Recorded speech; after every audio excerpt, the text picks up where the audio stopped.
Čau, moje meno je Dexter a dneska ťa naučím headspin. Takže ideme na headspin, ale najprv si povieme 3 dôležité veci.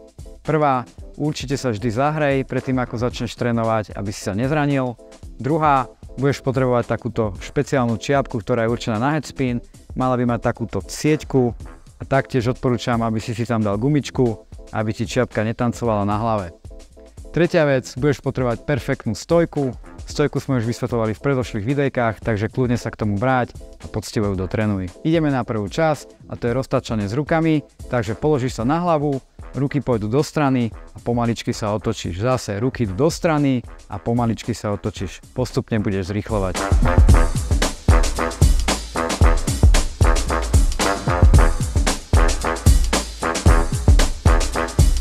Keď si zvládol točenie s rukami, môžeme prejsť na prvý tvar a to je Včko. Čiže roztočíš sa a nohy necháš pekne od seba.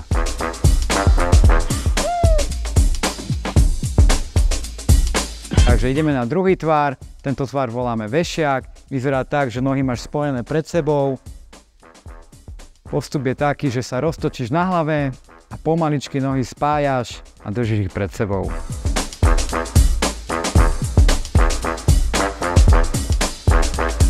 Ako posledný tvar ideme vajíčko. Technika je jednoduchá, iba sa roztočíš a pomaličky sťahuješ nohy a ruky do takejto guličky.